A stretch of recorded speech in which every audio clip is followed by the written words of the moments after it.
You should find for me Abu Nal and bring him now.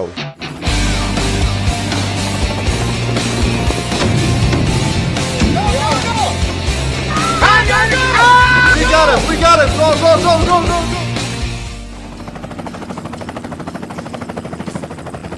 Oh, yeah, take it easy. Take it easy, Abu Nal.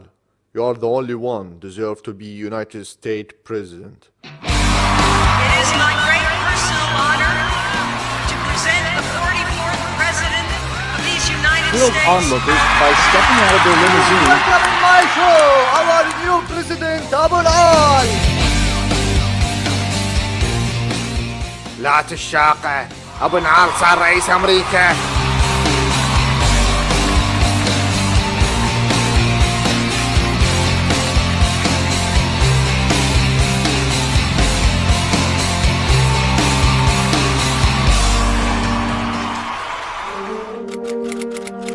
خطاره پاسخالاتوره حفظ خورو بارو بركاسات يا خالاتو بدروح مارو شلبت.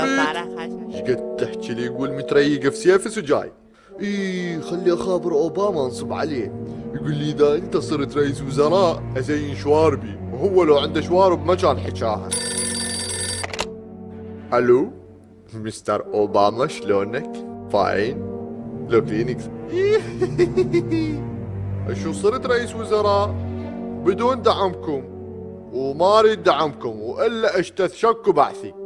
بس يشرف منكم نخلصك حشا الجعدة هاي هسه حكم انخرب الخرب. هاي منو؟ ابو نعال؟ لا تقول لي صرت رئيس امريكا. لا ابو نعال لا. At this hour, American and coalition forces are in the early stages of military operations to disarm Iraq, to free its people, and to defend the world from grave danger.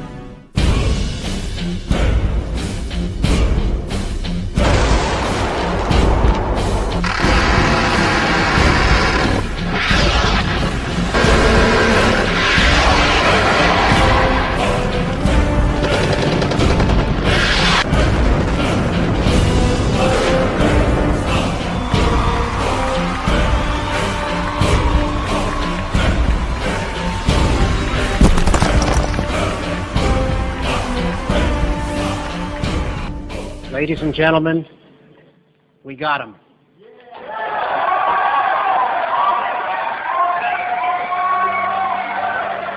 نظرا للجرائم والسرقات التي ارتكبتها حكمت المحكمة عليك بالإعدام شنقا حتى الموت. نزل الموبايل لحد يشوف نزله مو راح يعدموه حرامات، بس خله صوره. هي هاي المرجلة؟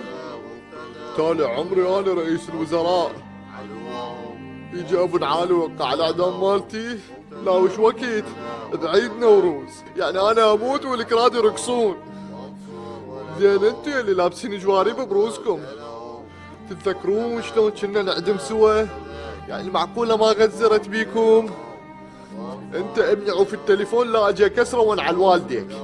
يا معودين سامحوني يا معودين سامحوني.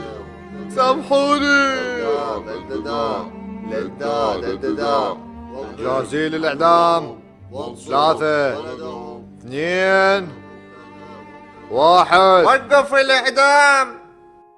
رحم الله والديك ابو نعال، جيت اموت الا شويه. والله يا ابني أنا ما أقدر أعدم أحد، أنا لازم أسامحك. وبعد أن عفى أبو نعال عنه ولغى حكم الإعدام، خلاه بمنصب مستشار كلش كبير بالدولة، وما حل قوات الجيش اللي كانت تابعة له، لأنه النظام إذا كان زين وقوي فأكيد القوات راح تطبق نفس النظام. وسوى دستور عراقي جديد، وأصدر قانون إذا أي أحد يريد يفتح مشروع بالعراق لازم يلقى له شريك من الطائفة الأخرى. وبهذا الشيء قضى على الطائفية ووحد كل الأديان والطوائف تحت تسمية واحدة هي عراقي، وبنى أكبر جدار بين العراق وإيران حتى يخلص من المشاكل. ظل ابن علي يسهر بالظلمة إلى أن جاب الكهرباء للعراق كله، وابن علي أيضا ينام بالشارع إلى أن يحصل آخر عراقي على بيت.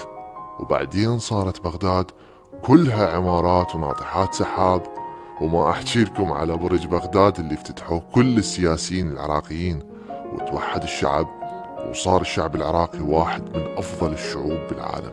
وبعد هذا كله قرر أبو نعال يتخلى عن كل شيء ويرجع إلى مدينته بسوق الشيوخ اللي ما يقدر يستغني عنها.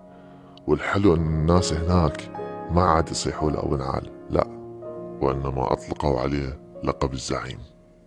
وبهذا الشيء انتهى هذا الكذب المصفط، وأكثركم ضحك والباقي سبوني.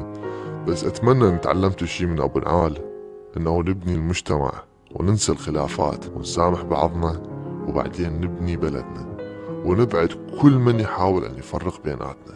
ومثل ما تقول البلدان اللي بيها خير، الدين للفرد والوطن للجميع.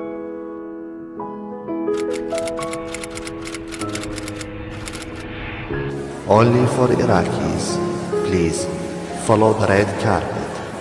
Welcome to you in London.